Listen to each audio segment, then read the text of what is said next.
Olá pessoal, bem-vindo ao podcast Alliance Talks, o podcast da Alliance Consultoria, a sua maior aliada em soluções para ambiente SAP. Eu sou a Daniela Lima, especialista SAP com foco na área de compras, supply chain e comércio. A Alliance Consultoria é uma empresa com mais de 34 anos de experiência especializada em soluções SAP. Nós contamos com uma equipe altamente especializada na área de compras e toda a cadeia de suprimentos, oferecendo suporte, implantação e desenvolvimento para o SAP Ariba. Nosso objetivo aqui no podcast é trazer conteúdos ricos, atualizados, para potencializar o uso do SAP Ariba e todas as ferramentas da SAP, com insights que podem transformar a sua operação. No episódio de hoje, falaremos de negociação eletrônica e, para enriquecer ainda mais o nosso papo, trouxemos dois convidados muito especiais. Bom, estamos aqui hoje com o Leandro Totti, da SAP, que trabalha com soluções de finanças e suprimentos, e o Dalmo Marinho, que é da VLI e é especialista em sistemas de supply chain. Se apresentem, por favor. Bom dia, Daniela. Obrigado pelo convite. Eu trabalho na SAP, vou completar 8 anos agora em 2025, mas antes disso eu venho de algumas outras empresas trabalhando com consultoria, gestão de projetos, finanças e também fui gerente de suprimentos. Escopo grande. Exatamente. Então, desde 2017, aqui na SAP, trabalhando com soluções de finanças e suprimentos. Bem-vindo. Bom dia, Dani. Bom, então, eu sou o Dalmo Marinho, né? Tô na VLI aí 3 anos. Entrei na VLI com desafios de transformar ali a forma que eles compravam, principalmente na inteligência, né? Porque eles tinham algumas dificuldades relacionadas a sistemas, entre outras coisas. Trabalho aí já tem quase 10 anos dentro de sistemas, implementações, gestão de projetos. E já tenho um background bem grande aí com SAP Ariba, né? Já participei de algumas implementações e acho que isso dá um background legal, assim, para a discussão de hoje. A gente tem um conteúdo enriquecedor aqui hoje, né? Bom, eles vão compartilhar, né, as experiências deles, práticas sobre as tendências e oportunidades que as negociações eletrônicas trazem para a gente nos dias de hoje. E aí eu queria começar, fiquem à vontade aí para debater, sobre a negociação eletrônica. Não é algo novo, né? Não é uma coisa que a gente fala recente, né? Mas a forma como as empresas estão adotando isso conforme o tempo vem mudando. Para vocês, o que explica esse crescimento recente, assim, nas negociações eletrônicas?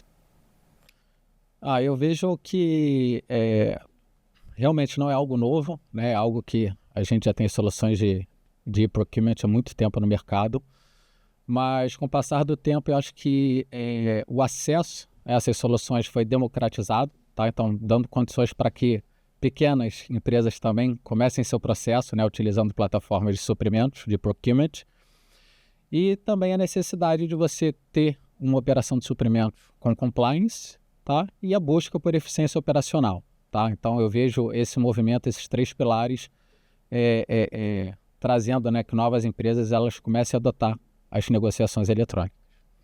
Acho que num mundo cada vez mais global também, né?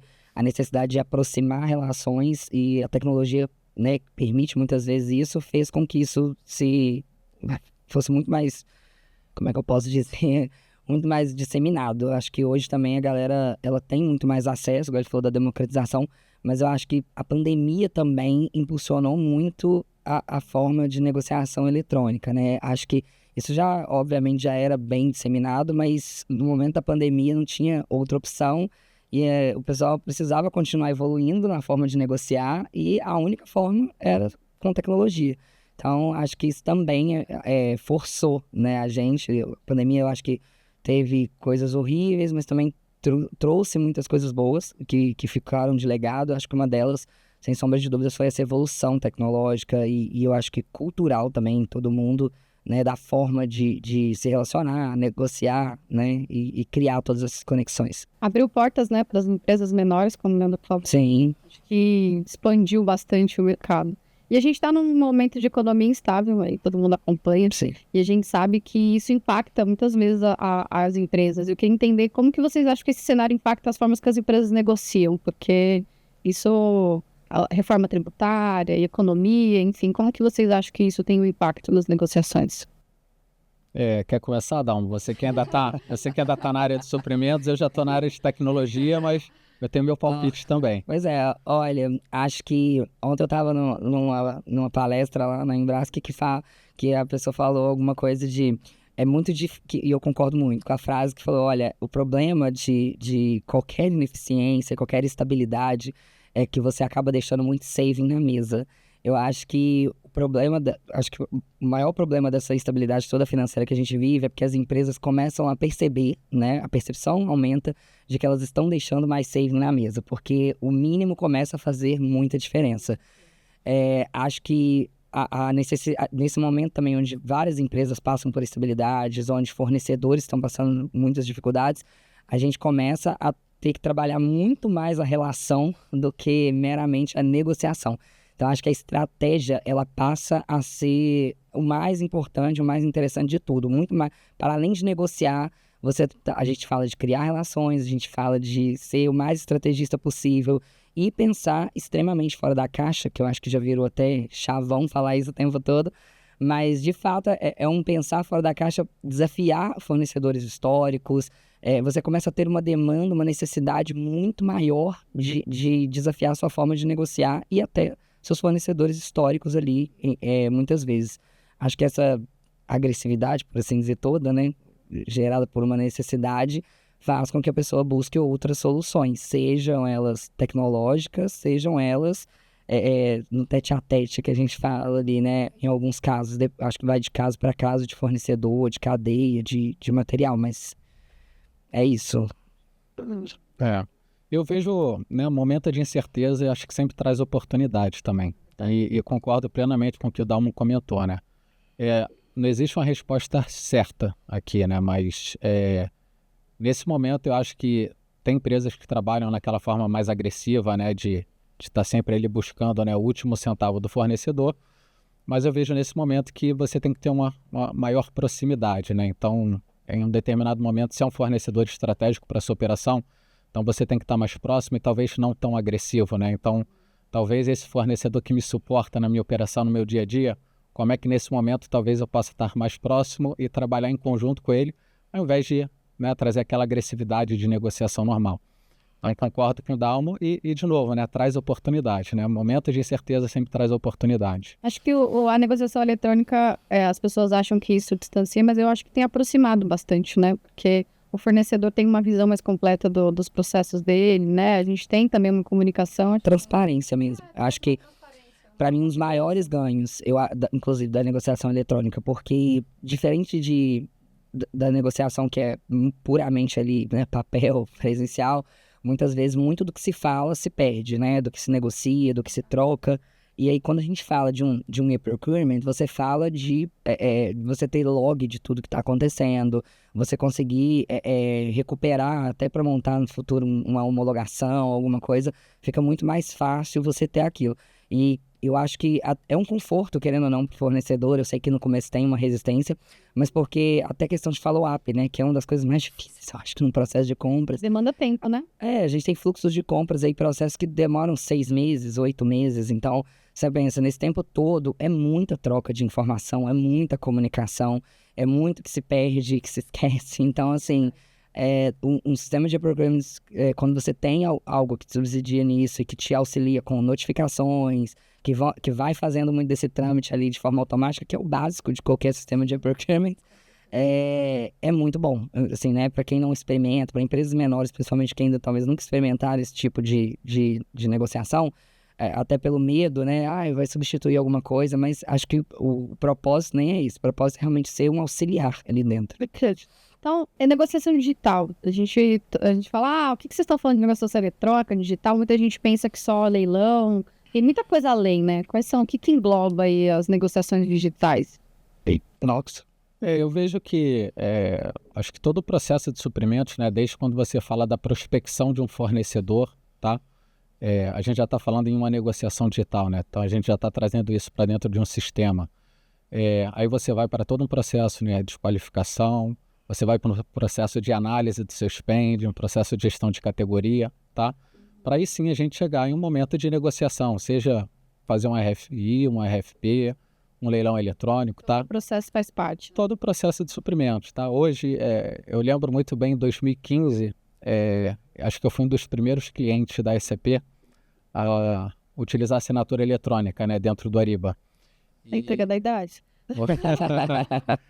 E a gente viu esse movimento crescer muito na pandemia, né? Mas acho que a tecnologia, ela tem que estar presente porque ela traz eficiência para o negócio. A galera tinha um medo, né? Inclusive da assinatura eletrônica. Eu lembro de muita gente falando, não, mas você vai assinar um documento digitalmente? Esse outro boy que entrega a porta da sua empresa. Exatamente. Muito. Entendi. E tem um certo momento para começar essa negociação eletrônica? Dá para começar pequeno? Ou tem que ser uma empresa grande? Ou tem que ter um sistema muito robusto? Como que a gente pode falar por onde eu começo com a negociação eletrônica?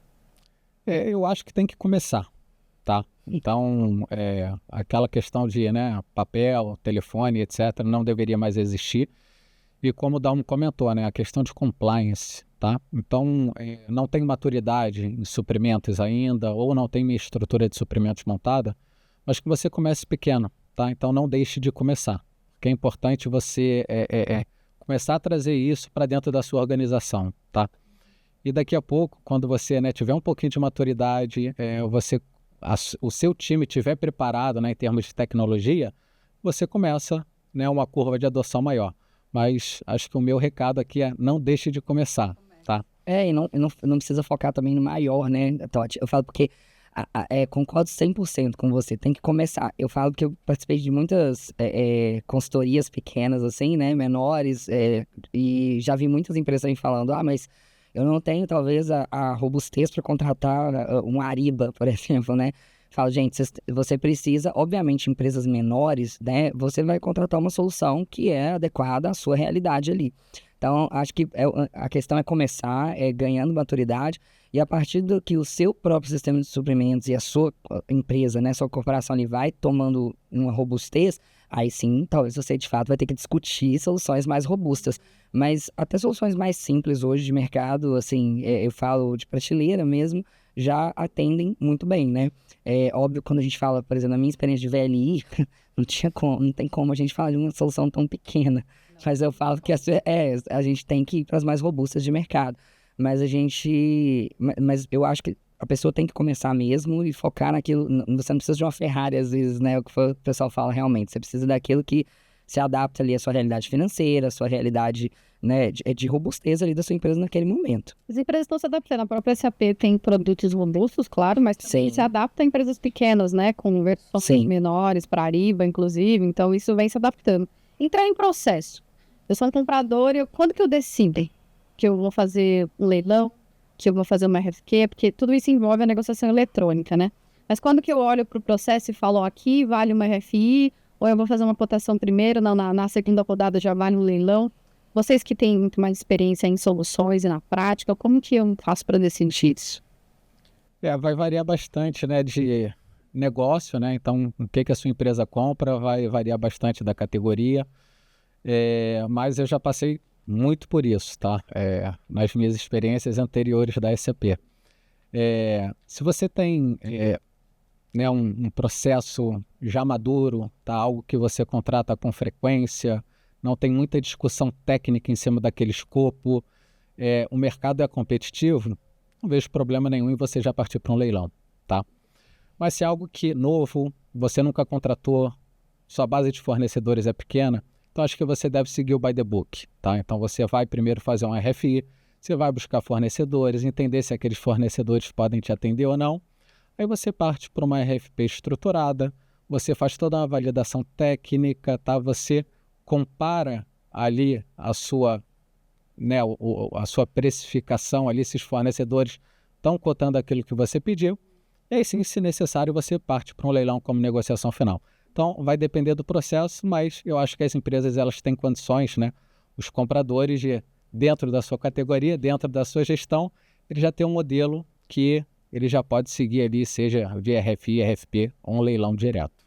Nossa, concordo muito. Acho que eu ia falar basicamente que é isso. Acho que você precisa, eu acho que o momento que você decide depende muito do conhecimento que você tem da categoria.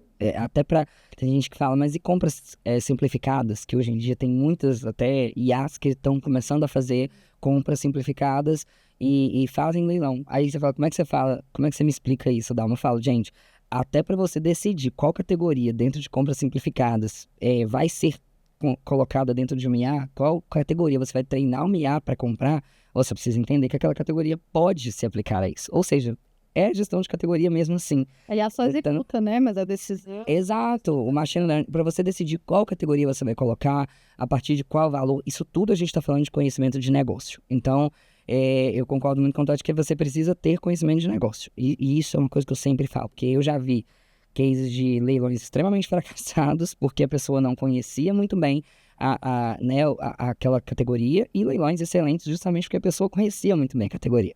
Acho que você precisa conhecer. E eu acho que quanto mais avançada a estratégia, se a gente pega, falando de leilões, um leilão holandês, que para mim é o ápice, é o santo graal da negociação, porque é muito difícil fazer um leilão holandês. Para o comprador montar uma estratégia de leilão holandês, ele precisa ter um conhecimento assim avançadíssimo da categoria, né, para até dizer ali, olha, por onde eu vou começar, qual estratégia eu vou colocar, se vai ter um leilão ou não. Acho que é experiência. E aí entra até talvez o que é o maior medo das pessoas, né? A IA vai substituir todo mundo? Falei, gente, IA não vai substituir todo mundo, até mesmo porque eu acho que ela vai facilitar trabalhos que são, né, operacionais demais, manuais demais, repetitivos. Mas essa parte de estratégia, essa parte de se conectar, inclusive, com essa categoria, com a gestão, com esse entendimento todo, esse senso crítico, só pode vir de um comprador e de um comprador experiente. Vou emendar, então. Vocês são toques de, um problema. Vocês que têm experiência, o que vocês mais veem como erros, assim, das empresas que estão começando com essas negociações eletrônicas? Quais são os maiores erros que eles podem evitar, assim, já para aprender com a experiência alheia? Acho que o primeiro erro é você trazer muita complexidade para dentro de um sistema, tá? Por quê? Você vai fracassar porque os compradores não vão adotar o sistema, vai continuar fazendo por fora, tá? Então, acho que esse é o primeiro equívoco de você querer pegar um processo que você trabalha de forma autônoma em múltiplos sistemas ou de forma manual e colocar para dentro de um sistema, tá? E acho que um segundo ponto, aí já indo um pouco mais além, né, quando a gente fala de leilão, é você começar a dar água no seu leilão no primeiro, no segundo, e você fala, isso não é para mim, isso não funciona, já desiste, tá? Talvez você não tenha tido uma boa estratégia, talvez você não tenha pensado um pouquinho nessa estratégia do leilão, então aqui não desista, né? Então comece pequeno, aprenda, entenda a sua categoria, tá? Mas que esses fracassos iniciais, eles não podem desistir a sua jornada, né, de adotar uma solução de ser eficiente dentro do seu negócio, tá? Acho que tudo isso você tem que começar, né, que a gente já comentou. Comece pequeno, comece simples e não desista, exatamente. Eu acho que um dos maiores erros, você falou a parte de complexidade do sistema, é muito isso. Eu acho que talvez um dos maiores erros das empresas, inclusive, falo até por experiência que eu passei e vi, né, entrei em lugares que tinham cases fracassados, é muito também a discussão unilateral, assim. Eu falo porque muitas vezes eu já vi casos onde só o comprador estava ali desenhando todo o processo dentro de um sistema, e já vi casos onde só o compliance estava ali desenhando todo dentro de um sistema. E já vi casos onde a TI sequer foi envolvida, por incrível que pareça, também é meio normal, assim. E eu acho que a gente precisa colocar todo mundo na mesa, sabe, para discutir, porque por mais que você trabalhe numa mesma equipe, às vezes, ou algumas empresas debaixo de uma mesma gerência, ou como a maioria das empresas, você nem compartilha a mesma gerência, você precisa estar todo mundo numa sinergia. As pessoas precisam entender os impactos. Então, óbvio, a gente não pode perder o compliance e a lisura de um processo, mas a gente também não pode colocar um nível de complexidade e 90 cliques para um comprador fazer um mero evento, porque senão o comprador ele não está negociando, ele é um operador de sistema, entendeu? E então, assim, eu acho que a TI, ao mesmo tempo, ela precisa estar junto, porque ela vai ter aquele know-how, inclusive, para ir para uma solução de mercado, para saber como é que vai ser a sustentação desse sistema posterior à minha implementação. Eu vejo hoje, inclusive, sistemas muito entusiastas, que prometem muita coisa, que são, inclusive, lindos inicialmente. E na FLI a gente sempre... o meu gerente lá, André Carnavalho, ele sempre costuma falar, não quero ser cobaia de sistema. E quando a gente fala cobaia, eu não estou falando de um sistema. A gente pode ser cobaia de um sistema de 5 anos, entendeu? Isso ainda, às vezes, é um tempo de maturação pequeno. Então, meu conselho, aí como pessoa bem de sistema, talvez desenhe os fluxos com as pessoas que precisam realmente estar ali, não abra mão do seu compliance, mas também não abra mão da celeridade do processo, né, ali junto com os compradores. E avalie mesmo o sistema se você vai ter um suporte posterior, porque geralmente o problema, ele não estou dizendo que não acontece problemas em projetos, acontecem problemas nos projetos, mas eu acho que os maiores problemas, os maiores fracassos não acontecem nos projetos, acontecem pós-go live, acontecem no suporte. Então, assim, às vezes eu vejo essas coisas muito entusiastas, mas assim, quando você faça um benchmarking, sabe, vai atrás da pessoa, de pessoas que já usam aquela solução, qual é a percepção daquela solução, para além da percepção comercial da empresa que está te vendendo a solução. Acho que isso tudo é muito importante. Ferramentas maduras, né, sistemas maduros e essa conversa, essa relação, essa sinergia. Legal que você falou das visões, né? Porque hoje em dia as pessoas contratam uma ferramenta e aí quer pegar todo o processo que ele faz hoje e colocar dentro da ferramenta. É o que mais se vê. Nada. A gente entende que tem um processo de mudança, você está evoluindo, né, o seu processo. É hora de revisitar se realmente todos os passos que você faz é útil, né, para o sistema que você vai fazer hoje. Aberto a ideias também da consultoria ou da galera que está participando. E soluções, Dani. Eu falo isso porque eu vejo muitas coisas que... Eu já participei de situações onde a gente configurando, por exemplo, a Ariba, a pessoa queria colocar 50 no fluxo de negociação, e quando você olhar para que você quer essa tarefa específica, era uma tarefa que, eu queria avaliar tal coisa, e esse tal indicador que a pessoa queria naquela tarefa específica que levaria, sei lá, 5, 6 cliques a mais do comprador naquele momento, é uma coisa que você conseguiria tirar num log, é uma coisa que você consegue tirar num outro relatório. Então, eu falo que às vezes você não precisa abrir mão, você só precisa pensar mais inteligente mesmo. E aí entra ter uma pessoa, eu acho que dentro das empresas, ter uma pessoa também com um know-how um pouco maior, com um background melhor ali, ou uma consultoria que seja, que tenha um background ali, que já fez mais implementações. Acho que esse conhecimento faz com que você economize muito tempo no momento do seu desenvolvimento. As negociações eletrônicas ficam muito mais eficientes. Sim. E aí, experiência, vocês devem ter muitas histórias boas, acredito. Então, vocês lembram das negociações eletrônicas de leilões? Se tem alguma história boa para compartilhar de algum case de sucesso ou insucesso que vocês participaram de exemplo? Eu tenho algumas, tá? Mas eu vou comentar duas, que para mim são mais emblemáticas. Uma foi a contratação de energia no Mercado Livre, tá? Então, tinha um comprador que ele estava tratando isso junto aos fornecedores, acho que já tinha feito umas 8 rodadas de RFP e não fechava nada, tá? Aí eu fui ajudá-lo, né? Assumi ali a negociação, entendi um pouquinho mais como é que funcionava essa categoria de energia, tá? Conversei, sentei com a área usuária, porque a gente iria tirar algumas unidades da energia cativa para o Mercado Livre. Sim. E fui lá, fiz uma rodada de RFP para alinhar valores e alinhar que todos estavam aderentes ali à minha especificação, tá? Fiz isso e energia, o preço muda a cada dia, né? Então tem algumas variáveis e naquele momento, acho que eu tinha me mudado há pouco tempo para São Paulo, estava chovendo bastante. Então era um momento propício ali para você ir para o mercado. Fiz essa rodada, ali acho que eu tinha 11 fornecedores, os 11 participaram, tá? Eu acho que 4 ali não se adequaram na parte de especificação e os 7 fornecedores eu falei, cara, acho que aqui cabe um leilão. Engraçado que era véspera de carnaval. Não. Exatamente. Eu estava indo para o Rio, tá? Então eu já estava no Rio de Janeiro, na verdade.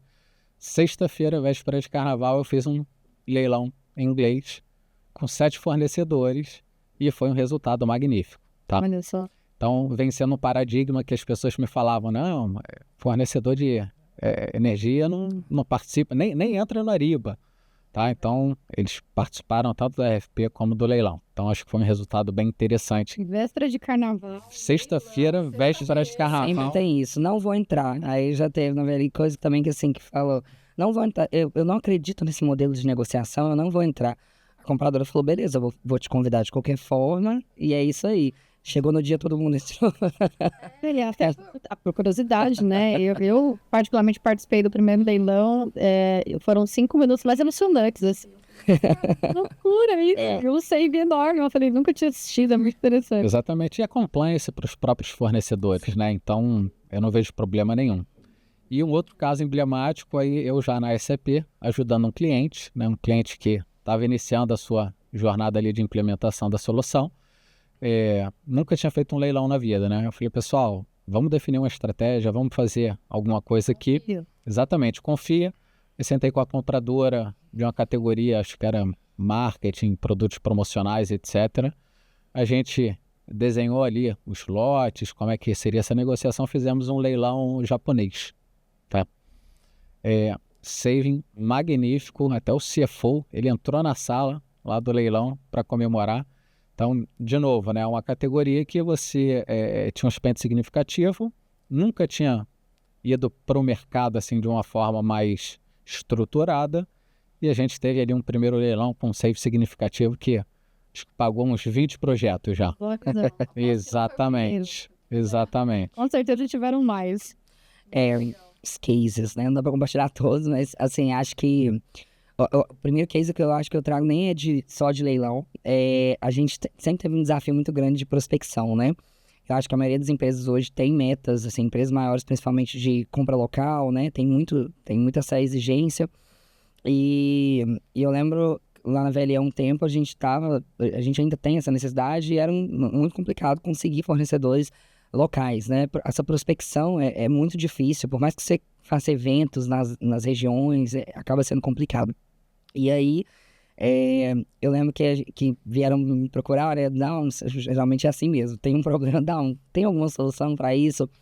E aí eu lembro, conversei com a galera e falei, olha, gente, tem o Discover, né, uma ferramenta que é da SAP, inclusive, que eu sei que a galera não tem, assim, uma adesão muito grande, não conheço tantas empresas que utilizam, mas falei, vamos tentar lá no Discover, né? Eu acredito que tem muita empresa hoje cadastrada no Ariba, a maioria delas recebem esse tipo de notificação. E o Discover é uma ferramenta legal que você consegue filtrar ali a categoria, você consegue filtrar o local, você consegue filtrar o CEP, até por uma rua específica no fornecedor. E aí colocamos. Eu lembro que na época a compradora me procurou e falou assim, não sei se vai dar muito certo, porque é um negócio muito específico, é maquinário, a gente tá falando de locação de equipamentos, é um negócio um pouco, assim, específico, não sei se a gente vai conseguir. E a gente precisa de um fornecedor com uma certa robustez, aí fica aquele medo, né? Tô jogando numa plataforma, tô abrindo para todo mundo, é uma coisa meio pública, assim, sabe? E aí vai né, que vem fornecedores muito pequenos e não consigam fornecer depois, que é um medo e é um risco de fato, se você tem uma agressividade muito grande, principalmente em leilão. Mas nós conseguimos prospectar empresas gigantescas, tipo líderes de mercado que tinham CNPJ ali naquele local, naquela localidade, nesse processo. E aí um processo que nós tínhamos, assim, um fornecedor sempre, e já era esse fornecedor há anos, diga-se de passagem, e o próprio comprador ali, os líderes de compras não tinham muita esperança mesmo. A gente conseguiu mais de 22 fornecedores no final do Vendor List e acabamos de fechar um fornecedor gigantesco. Não só isso, quando prospectamos, fizemos leilão e ainda conseguimos um preço melhor, com um fornecedor maior. Então, assim, e hoje o Discovery tornou-se algo usual para eles, assim, né? Hoje eles têm toda uma etapa de prospecção que é assim, vou abrir daqui X meses uma EX, né? Qualquer uma que seja. E aí eles já vão para o mercado antes para inflar aquele vendor list dentro do Discover. E tem muitos fornecedores. Eu acho legal você falar isso. Eu sempre falo, quando a gente conversa com clientes, sobre o Discover, que poucas empresas, eu não sei se muitas utilizam, mas a gente não escuta muito falar, né? E eu sempre falo assim, é um copo meio cheio e vazio. Depende Depende das categorias. Também, eu não gosto, porque eu recebo mais de 100 cotações em Aí já tem outro cliente que fala, meu Deus, eu não sabia. Mas sabe o que eu acho que aconteceu com o Discover? Nesses anos todos que eu mexi com a Ariba, pra ser sincero, eu acho que no começo as pessoas demoraram a descobrir o Discover. Assim, eu falo as pessoas, os fornecedores mesmo. Hoje que eles descobriram que eles não têm custo para receber uma proposta ali, ou pelo menos saber do interesse de alguém, isso não é pago, eles começaram a cadastrar muito mais. E fora que a adesão das empresas ao longo do tempo ao Ariba fez com que todos os fornecedores de todas as empresas... Então, às vezes, você tem ali uma categoria. E tem vários outros concorrentes seus que têm aquela mesma categoria. Então, você tem que pensar que os fornecedores que você não prospectou e o seu concorrente prospectou vão estar dentro do Discovery, entendeu? E aí, a plataforma ela começou a ficar muito mais robusta. Eu acho que é como se fosse um Waze, assim, é uma plataforma feita por usuários mesmo, né? E aí os usuários começaram a abastecer, porque eu acho que a SAP nem deve lembrar muito do Discovery o tempo todo também, mas nem precisa, porque já é uma ferramenta ali, ela serve a propósito, né? Você faz seu cadastro, recebe as propostas e isso já é suficiente. Então o Discovery, eu chamo de um ótimo case, porque melhorou muito a nossa questão de compras locais, inflou muito os nossos vendor lists, aí a gente está falando de saving a mais, a gente está falando de compliance, né? A gente está falando de muita coisa. Isso é muito bom, deixa tudo muito mais bem negociado. E talvez um dos melhores cases, eu acho, atualmente, que o pessoal mais procura para benchmarking, é a questão dos leilões para venda, né? Eu conheço pouquíssimas empresas hoje, na verdade, pra ser honesto, eu não conheço nenhuma empresa no Brasil que usa leilão de venda no Ariba. Mas eu conheço muitas empresas que fazem leilão. E aí, eu lembro que na VLI também eles faziam leilão, já tinha uma plataforma, a maioria das plataformas hoje elas cobram um percentual em cima do seu leilão, né? Então você faz o leilão, elas executam o leilão para você, cuidam de todo o trâmite, e no final eles vão lá e ficam com um percentual ali, às vezes é 25%, às vezes um pouquinho menos, um pouquinho mais, daquele valor do leilão. E na VLI não era diferente, né? A gente tinha uma plataforma, tinha uma empresa geralmente que fazia isso, e eles viram o sucesso em vendas, a gente fica dentro da mesma gerência, né? Não o comercial, né? A gente tem uma área de receitas alternativas que literalmente, como o nome propõe, né, busca algumas receitas alternativas de algumas coisas que a empresa já não precisa mais, ou alguns salvados de alguma coisa do agro, coisas do tipo.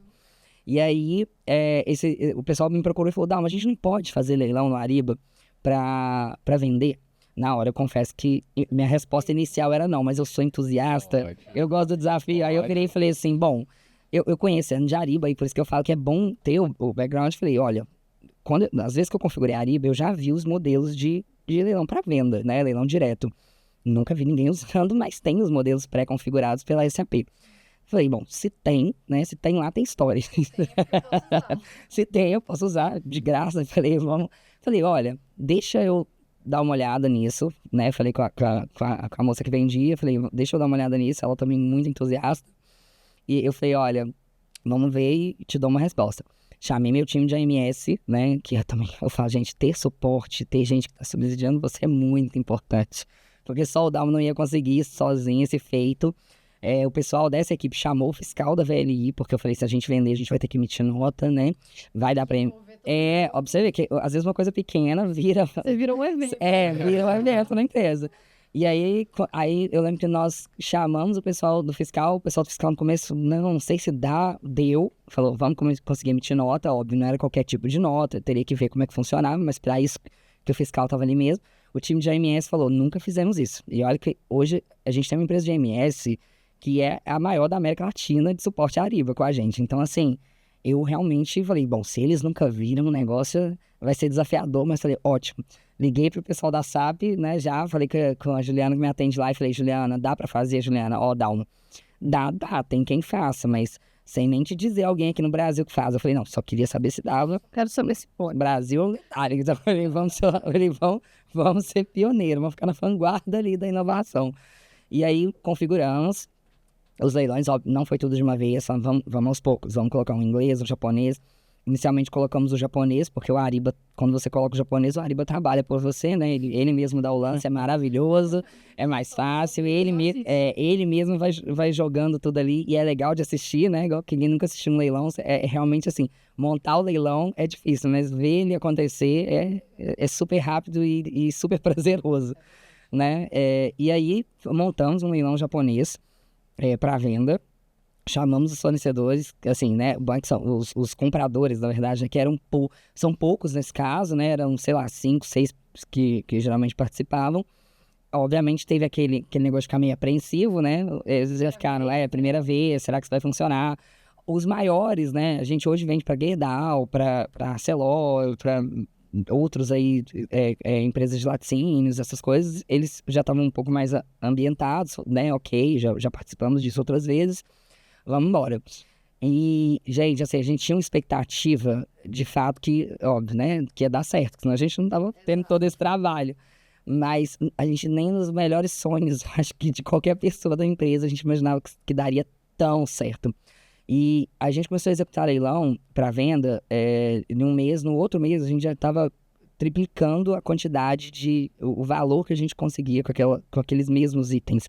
Então, assim, a gente tinha coisa que a gente vendia, por exemplo, a gente vende salvado de soja ali, e na época de safra baixa, a gente estava conseguindo valores, assim, a safra alta, quer dizer, a gente estava conseguindo valores da safra baixa, assim, valores altíssimos. Então, assim, começou a melhorar muito, a gente começou a usar para praticamente tudo. Hoje em dia, eu falo que no começo, até na VLI, tá? Foi difícil a adesão ao leilão. Não só leilão de venda, mas leilão para compra era muito difícil. As pessoas, elas tinham uma resistência, até os próprios compradores ali, as próprias lideranças muitas vezes. Hoje, as discussões já são assim, ó, por que a gente não vai fazer um leilão?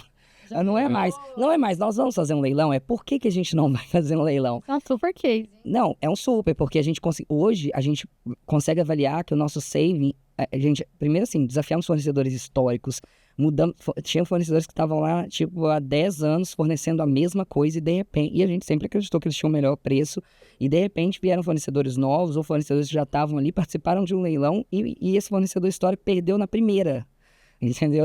Na primeira rodada. E hoje a gente tem fatos e dados, né, para mostrar que a gente conseguiu aumentar mais de 8% de saving em todas as negociações que a gente optou pelo modelo de leilão.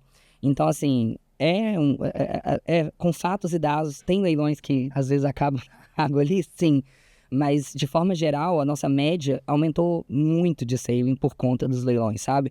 Isso, para mim, assim, é o que o Totti falou, já paga o projeto, o AMS, o sistema, paga tudo. A gente vê muito, já assisti alguns webinars da SAP falando sobre leilão, falando que, ó, às vezes se paga o projeto, então a gente tem R$15 aqui. Vocês falaram bastante, os dois comentaram sobre fornecedores, assim. Vocês acham que ainda existe muita resistência? Como é que foi para lidar com os fornecedores com essas negociações, com esses leilões? Porque é novo, né, para eles também. Eu não vejo tanta resistência, tá? Talvez ali no início, mas, de novo, acho que já está bem mais democratizado isso, né? Por isso, falando de Brasil. Então, os fornecedores acabam enxergando aquilo como um ponto positivo também, né? Porque traz oportunidade, né? Então, às vezes o fornecedor, se você tem uma negociação toda offline, um fornecedor que quer entrar na sua empresa, fala, poxa, mas ali é difícil entrar, ali o pessoal negocia de alguma outra forma. Então, isso traz até uma transparência, né, para todo o processo de negociação e para os outros fornecedores também que querem, né, entrar e começar a te fornecer. Exatamente. Então, eu vejo como um ponto positivo e eu acho que para os fornecedores é bem positivo, tá? Porque traz transparência, traz velocidade, tá? Então, traz compliance. Então, não vejo impacto nenhum. Talvez é algo novo, é sistema, tá? Então, tu vai ter que ter aquele trabalho de gestão de mudança, talvez treinar um fornecedor e ser muito claro com as regras do leilão, né? Então, como é que aquele leilão funciona para o fornecedor ele estar tranquilo, seguro com a participação. Acho que é muito isso. Não tem como, gente. Toda vez que a gente fala de inovação, e para mim o leilão é uma inovação, né, na estratégia de compras, a gente fala de assumir alguns riscos, obviamente, e fala de ganhos também. Eu acho que o treinamento é muito importante, estabelecer regras, igual o Totti falou, é muito importante, até porque você pode descobrir muito a sua empresa também. O leilão, ele confere muita transparência, o que é excelente. Mas se as regras não estão claras, isso pode pesar muito contra. Então, exemplo, eu sempre falo lá na VLI e em qualquer empresa que eu já passei implementando leilão, eu falo, gente, nunca, jamais negocie pós-leilão. E por quê? Porque se você começa a negociar pós-leilão, além de você colocar a credibilidade da sua negociação, do seu processo, da sua empresa em xeque, você, inclusive, tira a eficiência, sabe? Porque o cara vai falar, ó, nessa empresa tal, eu já sei que eles negociam depois do leilão, então eu vou segurar, eu não vou dar meu melhor preço, eu vou segurar aqui, porque no final, quem ganha é quem negocia posterior. E às vezes acontecem umas coisas assim, já aconteceram leilões, por exemplo, que o cara falou, pô, eu conseguiria te dar uma redução maior, mas eu esqueci de apertar o botão ali. É tentador, porque às vezes a gente tá falando de milhões, tá? Porque quando você fala de negociações grandes, são milhões. Às vezes, eu ia reduzir mais 1%, sei lá, custava 200 milhões. Mas eu vou te falar que, inclusive, eu já passei por situações, até na empresa do Alckmin, falando, não, vamos deixar isso é inegociável, Meu diretor atual, inclusive, ele sempre fala, não tem nem que discutir. Essa é a regra, nós vamos seguir dessa forma. E eu acho isso sensacional na postura, porque realmente, assim, você não coloca a credibilidade da empresa em xeque, sabe, dos seus leilões. E em relação à adesão, você falou principalmente de resistência, eu acho que ainda tem resistência, de fato, de alguns fornecedores, principalmente menores, né? Que se você trabalha com fornecedor local, eu já tive experiência, por exemplo, em uma empresa que a atuação dela era com povos indígenas, muitas vezes, com pequenos produtores, empreendedores de interiores de estados. Então, assim, essas pessoas, geralmente, eu já liguei para pessoas, inclusive, falei, você consegue entrar lá e responder um negócio na Ariba? A pessoa e me respondeu, Dalmo, a coisa mais parecida com um computador que eu tenho na minha casa é uma torradeira. Então, assim, e às vezes é o único cara que tem para fornecer. Eu assim, a gente já trabalhou em canteiros, já trabalhei com empresas que tinham canteiros de obra em lugares que a gente precisava fornecer café da manhã e a única pessoa que fornecia café da manhã era esse cara. Então, eu vou exigir esse cara entrar no Ariba. Eu vou fazer um leilão com essa pessoa, assim, não tem como. Então, assim, existem realidades, obviamente, né? Por isso que eu acho que não dá para generalizar. Mas, assim, eu acho que, de fato, as pessoas elas já estão entendendo também que não tem muito como fugir disso, sabe? Eu vejo que as empresas estão cada dia mais executando leilões, seja por plataformas próprias, seja por plataformas terceiras, e os próprios fornecedores já estão se adaptando. Isso eu concordo com o Dot, tá ficando muito mais democrático, então não tem como, sabe, fugir. E eu acho que a gente tem uma coisa que pesa muito a favor, que é a questão psicológica mesmo, né? O leilão mesmo, ele fala da teoria dos jogos, né? Que aquilo ali é quase um jogo. Então, muitas vezes a pessoa... E você ganha muito no leilão, é isso. É tudo muito rápido, é dar lance, é ser desafiado pelo lance que alguém deu. Coração acelerado. Você ganha muito nisso e o fornecedor também tem aquele sentimento de agora eu entrei nessa empresa, agora eu ganhei, entendeu? Eu sabia que o meu preço era melhor. Ou então até de falar, pô, meu preço não é melhor. E ele começar a se desafiar ali. Eu acho que isso tudo ajuda, facilita a participação deles, engaja, e pra gente também, né? E eu acho que honestamente, acho que deixa mais divertido. O comprador também, quando ele é gestor de categoria, você vê que tem alguns que eles se divertem fazendo leilão ali no dia a dia. Ah, legal. A gente falou bastante, então, de eficiência do tempo, de custo. Você deu um bom exemplo aí de financeiro, né, das economias. Vamos pensar em futuro, né? Vamos começar a pensar no futuro. Vocês acham que a cultura favorece esse tipo de abordagem? A gente precisa de apoio de liderança? Como que a gente faz para tentar implementar isso numa empresa para que fique confortável ali? Porque a gente tem resistência por fornecedor, mas tem internamente também, né? A gente sabe que às vezes são várias empresas dentro de uma só, né? Uhum. Como que a gente faz para favorecer esse tipo de abordagem dentro das negociações? Importantíssimo, tá? Então, a gente precisa que a liderança, ela, né, esteja presente, tá? Seja uma liderança realmente liderando, ou não somente, né, uma pessoa posta ali no cargo de liderança, mas que ela traga isso para o time, tá? Então, ela traga esse ponto que o Dalmo comentou, importantíssimo, né? Então, a liderança falou, cara, não existe negociação pós-leilão, tá? Então, isso aí é reflexo que vai levar para o time todo de suprimentos, tá? Então, você tem uma liderança forte, você tem uma liderança firme que lidera, por exemplo, eu acho fundamental, tá? Para você ter um bom time de suprimentos, para você ter uma boa política de compras, para você conseguir trabalhar isso internamente e, no final, ser eficiente, tá? Então, acho que esse é um ponto que não pode estar de fora. Se tiver de fora, se a liderança não for boa, se ela não liderar, por exemplo, aí realmente a gente pode ter um problema dentro dessa área. Exatamente. Talvez não tenha nem sucesso. Ontem, lá em Braskem, eu ouvi tinha prazer imenso lá de palestrar com a indianara da L'Oréal, a rede global deles lá, e ela teve uma fala muito nesse sentido. A gente estava falando de estratégia de compras, inclusive, de liderar nesse setor, né, nessa frente de inovação. E ela deu um recado até para os outros que estavam ali, que eram heads também. Ela falou, nós que somos heads precisamos ter uma mente mais disruptiva. Nós precisamos trabalhar para que as pessoas tenham sinergia, para que elas tenham percepção de valor dessas novas soluções. Porque, de fato, eu acho que o que eu vejo hoje é o maior desafio. E eu falo isso assim, eu amo trabalhar com pessoas, mas, de fato, a maior parte dos processos, dos sistemas que fracassam, inclusive, o desafio maior nunca é o sistema, são pessoas, sabe? E então eu pego essa fala dela né, e toda a discussão que a gente está tendo aqui para reforçar, de fato, acho que assim, a gente precisa de pessoas que tenham essa mente mais disruptiva, a gente precisa de líderes que entendam que o mundo ele está avançando e eu entendo que às vezes, né, faz parte inclusive de uma pessoa nesse cargo que seja mais conservador em algumas frentes, que se preocupe com a questão principalmente de desperdícios ali dentro da empresa, seja de tempo, de gasto, de gente, mas não tem muito como fugir do mundo globalizado como está, né? Eu falo que a informatização aconteceu no mundo há muitos anos, mas de repente tudo começou a acelerar, hoje a gente já fala de IA, e essas coisas já não são mais embrionárias, estão tudo aí, quer a pessoa queira ou não, vai acontecer.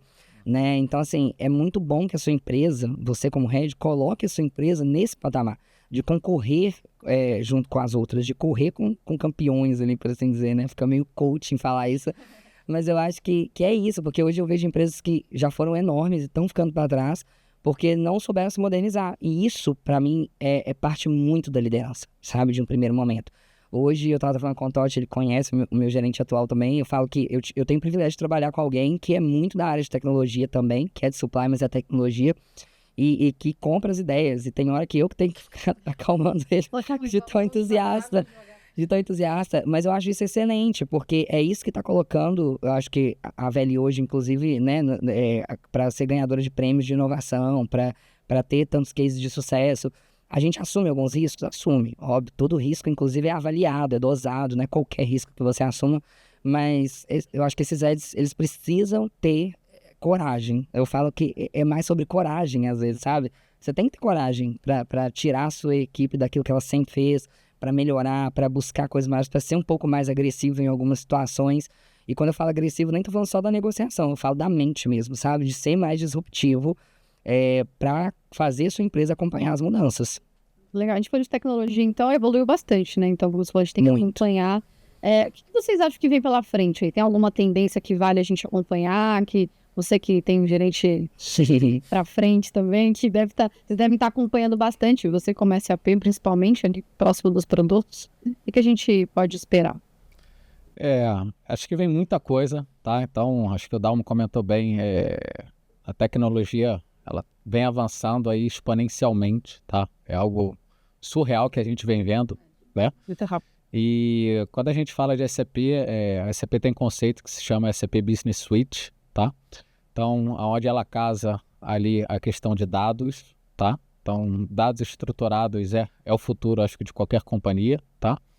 Com os aplicativos de negócio e os agentes de inteligência artificial, tá? Então, eu acho que é isso que vem. Então, hoje já tem clientes que construíram seus próprios machine learning, seus robôs ali dentro do Ariba, então já trazendo um pouco de inteligência, né? Buscando esses dados por API, fazendo algumas extensões para ser mais eficiente, e a SAP vem investindo bastante nisso para trazer tudo isso dentro dos produtos, tá? Então, acho que o que vem no futuro é realmente trazer mais eficiência, né?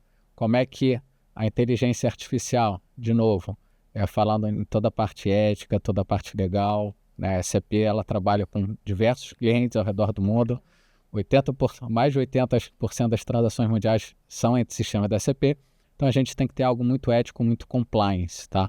Então a SAP trabalha muito forte nisso e vai lançando, né? Tem um roadmap robusto para trazer inteligência artificial generativa aí dentro do seu portfólio de produtos, tá? Então é isso que as empresas estão focando e acho que é isso que vem para realmente ajudar as organizações a serem mais eficientes, tá? Serem mais eficientes e pegar tudo aquilo que é transacional, operacional, não preciso mais, né, de uma pessoa executando. Então isso aí, a própria inteligência, né, a própria ferramental, tecnologia vai seguir trabalhando nessa execução em larga escala. Também deixando as pessoas mais estratégicas cada vez mais e deixando o operacional para as inteligências. Exatamente. Acho que melhor consolida tudo isso o tema do último SAP Business Campus, que eu amei, que é inteligência artificial, conexões reais. Quanto mais você trabalha na inteligência artificial, mais você tem tempo de criar conexões, que eu acho que é o que mais faz parte da estratégia no futuro. Eu concordo com o Dot, eu acho que assim, de tudo, a IA vai ser, eu acho que já vem sendo, mas de forma exponencial vai crescer muito mais. e ela vai estar em tudo, é inevitável, tá? Eu falo isso com todo mundo, inclusive, às vezes eu falo com algumas pessoas, inclusive mais tradicionais, que eu falo, olha, eu lamento te dizer, Sim. mas como especialista eu vou te falar que isso, sinto muito se você não gosta de IA, mas é inevitável. Assim como os celulares foram, assim como o computador foi, assim como a internet foi, a IA ela já é considerada o maior marco desde a internet. Então, assim, desde as soluções cloud. Então, agora, é inevitável, assim como todas essas outras soluções foram. Então, não é se a IA vai fazer, vai se, né, vai estar em todos os lugares, mas é como, é quando. E ela vai estar. Então, acho que daqui pra frente vem a Jules, que é a IA dentro a IA da SAP. Copilot da SAP. O Copilot da SAP. Não tem como, e aí eu falo da Jules especificamente porque, óbvio, a gente vai ter que ter essa preocupação com governança, já é uma das maiores, né, preocupações. Eu estava no evento da Amazon na semana passada, da AWS, e todas as soluções tinham IA, tudo que eles apresentaram era com IA embarcada, e absolutamente tudo, 50% de todos os painéis ali que tiveram, foi falando sobre governança. Então, assim, não tem como, existe uma preocupação gigantesca mesmo com isso. Então, a gente, né, eu nem falo dessas IAs, talvez estão abertas, mas dessas IAs embarcadas, como a Jules, que já foi construída com essa preocupação de segurança da informação. E eu acho que a gente fala de modernização, de aceleração, de automação de muitas coisas. Eu acho que a IA, ela, não só ela por si só, mas, né, porque a gente sempre pensa na IA generativa, mas até as IAs que são mais simples, elas já vêm sendo aplicadas em diversos outros níveis e trazendo automação de diversas coisas. Então, no futuro eu falo com os compradores, olha, estude, entenda, seja mais estratégico do que nunca, se atualize, porque no futuro você vai ter muito menos trabalho operacional. E aí, se você acabar todo o seu trabalho operacional, você ainda tem trabalho? Eu sempre pergunto isso mesmo, porque eu falo, se você acha que você não tem, é porque você não vai ter mesmo. Porque isso vai ser automatizado. Agora, se você falar, não, eu acho que ainda tem trabalho, tem coisa que é estratégia. Falei, então, ótimo, você vai ter muito mais tempo para construir essas conexões reais, né? Como vem falando muito bem a SAP, e usar muito mais o seu conhecimento, daquela proximidade, da sua estratégia de fato, porque provavelmente, de resto, a IA vai fazer tudo mesmo. A gente tem várias dicas aqui agora, eu vou encerrar perguntando, mas a gente já teve várias, né? Comece, se atualize. Para quem quer começar agora, né, com ciências eletrônicas, entender esse processo, qual que é uma dica prática, essencial? E vocês falam, isso aqui eu dou de dica, além de todas as outras que a gente teve. Eu acho que tem algumas, né? O primeiro é utilize a solução da SAP, né? Para começar sua jornada aí procurement. Acho que essa é a melhor dica que eu posso dar.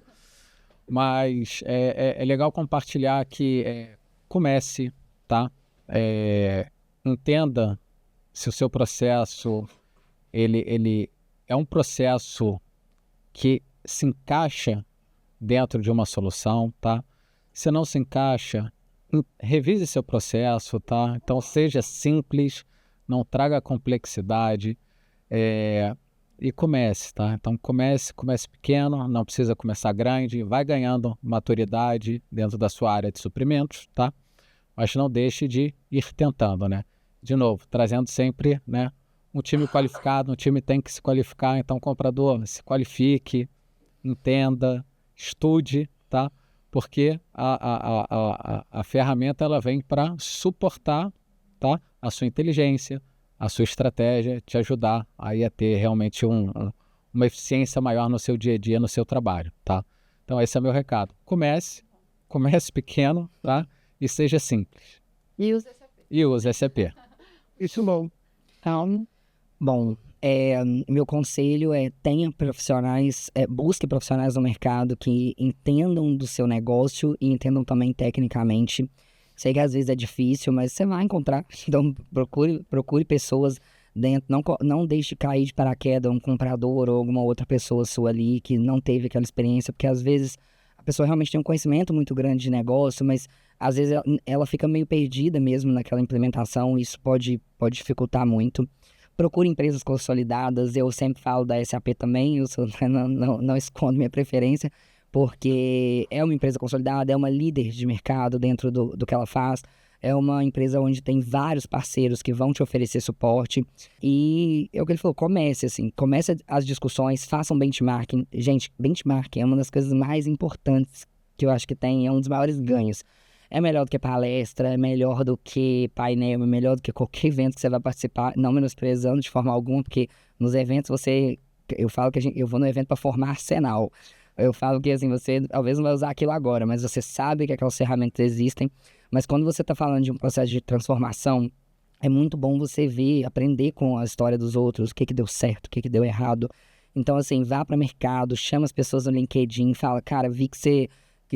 Qual sistema você está usando? Ou queria fazer um benchmarking de tal coisa? Procure amigos ali, use seu network, converse com as pessoas que já fizeram antes, para que elas também te orientem, para que você vá vendo onde se adapta à sua realidade, onde não, entendeu? Procure empresas do seu segmento. Isso tudo vai assim, não vai te deixar à prova de erros, mas com certeza vai minimizar muito a possibilidade que você... vai te preparar muito. É isso mesmo. Então, assim, acho que meus conselhos são esses. Empresa qualificada, mão de obra, né, qualificada também, os sistemas que são mais maduros e benchmark. Muitos benchmark. Isso ajuda, sério, isso ajuda muito a saber por onde começar, a tudo. Quem vocês contrataram, como é que vocês fizeram, deu certo, não deu, como é que tá o suporte, quantos anos vocês têm de implementação, sabe? Porque isso faz a gente... Para mim, por exemplo, é crucial para tomada de decisão, sabe? Eu falo hoje, na minha área, para VLI, eu não tomo nenhuma decisão sem antes fazer pelo menos um benchmark. Quando as empresas falam, não tem benchmark, aí beleza, se for uma empresa muito grande e eu achar que é dosado o risco, eu posso até ir. Mas se for uma empresa menor e que eu não faço, é um sistema que é novo, eu particularmente não tenho muito interesse, porque... Fala, não, vamos conversar com quem já entende. E aí, a SAP, de fato, assim, você vai encontrar milhões de pessoas que têm as soluções. Bom, a gente chegou ao fim de mais um episódio. Eu queria agradecer imensamente aos nossos convidados. Foi uma conversa muito legal. Bastante experiência enriquecedora. Obrigada pelas dicas, né, e conselhos. Espero que vocês tenham gostado. Agradeço a vocês que acompanharam a gente até aqui. Se vocês gostaram do conteúdo, compartilhe com a sua equipe, compartilhem com a sua empresa. E quiser saber mais sobre como a Alliance também pode te ajudar, entre em contato com os contatos aqui. E é isso. Obrigada, pessoal. Até uma próxima.